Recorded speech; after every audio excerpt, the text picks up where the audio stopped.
नमस्कार. मी ॲडव्होकेट शारंगधर पांडे.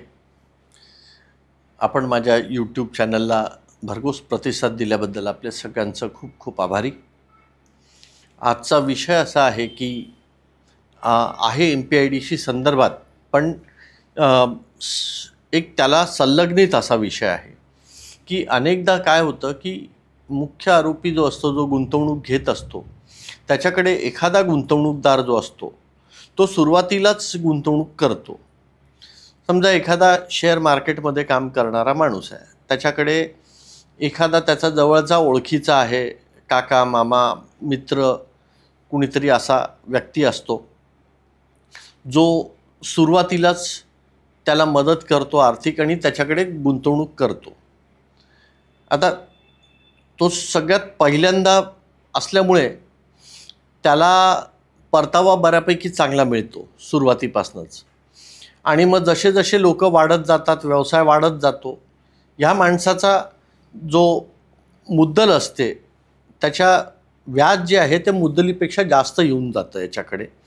पण तरी तो आरोपी व्याज देतच असतो, कारण की मुद्दल त्याच्याकडे आहे असं गृहीत धरलं जातं. आणि एक 2-3 वर्षाखाली अशी परिस्थिती येते की त्या आरोपीकडे पैसे उरत नाहीत आणि त्याच्यावर फसवणुकीचे गुन्हे दाखल होतात. पोलीस MPIDची गुन्हा दाखल करतात आणि त्यावेळी जेव्हा त्याची बँक खाती तपासली जातात की कुणाकडे सगळ्यात जास्त पैसा याने पाठवला आहे. आता त्या केसमध्ये काय होतं की हा जो गुंतवणूकदार आहे हा स्वतःही डिपॉझिटरच आहे, हा इतर ज्या लोकांची फसवणूक झाली त्यांच्यापैकीच एक असतो. पण याचं परिस्थिती अशी वेगळी असते की जो पैसा गुंतवलेला असतो त्यापेक्षा दुप्पट तिप्पट व्याज ह्याला मिळालेलं असतं. म्हणजे 50 लाख रुपये टाकलेत आणि 1.5 कोटी रुपये व्याज मिळालेलं आहे, अशी परिस्थिती त्याच्याकडे असते. आणि मग तिथे त्रास सुरू होतो त्या गुंतवणूकदाराला, कारण की पोलीस जे आहेत ते त्या गुंतवणूकदाराला मध्ये ओढतात आणि त्याला प्रेशराईज करतात की तुझ्याकडे सगळ्यात जास्ती पैसा आला आहे, तर आरोपीला तू सहभागी आहेस आणि आम्ही तुला याच्यात गुन्हेगार करू. तर असं खरंच गुन्ह्यामध्ये आरोपीचा सहभागीदार म्हणून गुंतवणूकदाराला अटक करता येते का? तर नाही. पोलिसांनी सुद्धा हा प्रयत्न करू नये, कारण नसताना कोणाला तरी त्रास देऊ नये. कारण की उद्या जरी परिस्थिती ही जर केस कोर्टात गेली तर हा जो गुंतवणूकदार आहे हा निर्दोष सुटणार. फक्त त्याला काय 2-4 वर्षाचा जो त्रास होईल तो होईल, किंवा तो विदिन अ मंथ, महिन्याभराच्या आत FIR क्वॅशिंग करून बाहेर पडू शकतो. आता एखाद्या माणसाने जर गुंतवणूकच केली आहे, तो इन्व्हेस्टरच आहे, त्याच्याकडेही इतर लोकांप्रमाणे ॲग्रीमेंट आहेत, त्याच्याकडेही इतर लोकांप्रमाणे सिक्युरिटीचे चेक आहेत.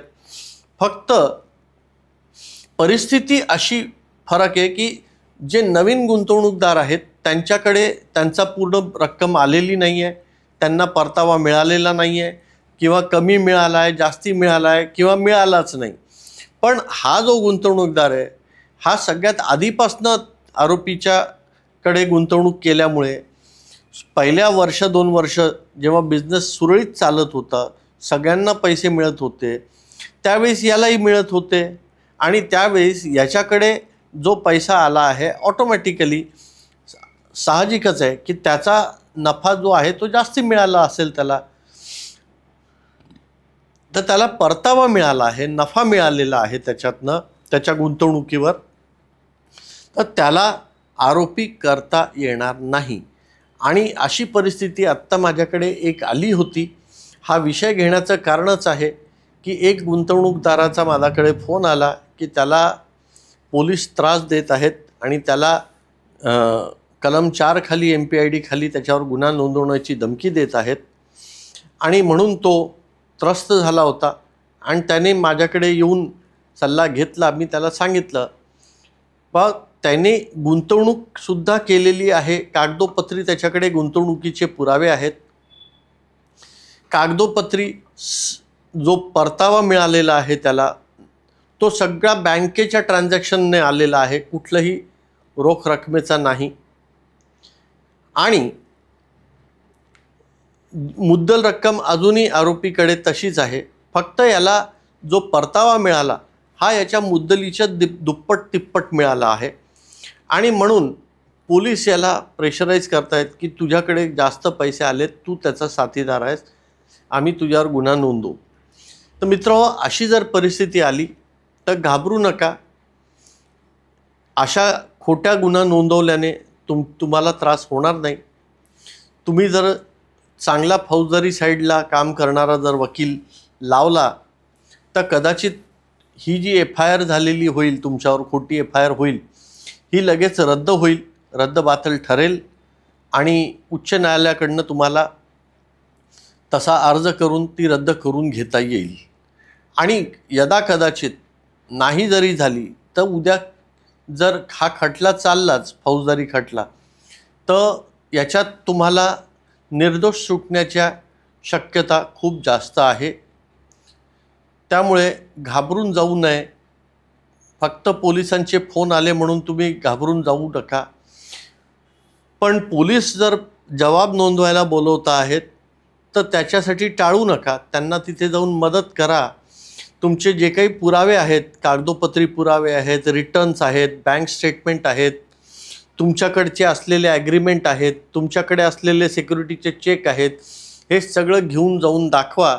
आणि त्यांना हेच दाखवा की बाबा इतकी मी मुद्दल लावलेली होती या माणसाकडे, त्याच्यावर मला हा, आणि इतके वर्ष मी त्याच्याकडे गुंतवणूक केलेली आहे, त्यामुळे मला हा परतावा जास्त मिळालेला आहे, असं पोलिसांना जाऊन जबाब द्या. कदाचित पोलिसांनाही हे लक्षात येईल आणि ते तुम्हाला पुढे गुन्हा नोंदवणार नाहीत.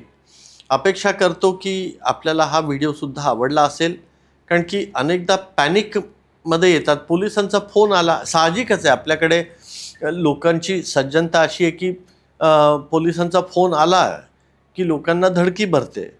खरं म्हणजे प्रत्येक वेळेस पोलीस चूक नसतात. पोलीस आपले मित्र आहेत, मदतगार आहेत, आपल्या सुरक्षेसाठी आहेत. त्यामुळे पोलिसाचा फोन आला म्हणजे घाबरण्याचं कारण नाही. तुम्हाला फक्त जबाब नोंदवायलाही बोलू शकतात. तर घाबरून न जाता सामंजस्याने वागा आणि वकिलाचा सल्ला घ्या.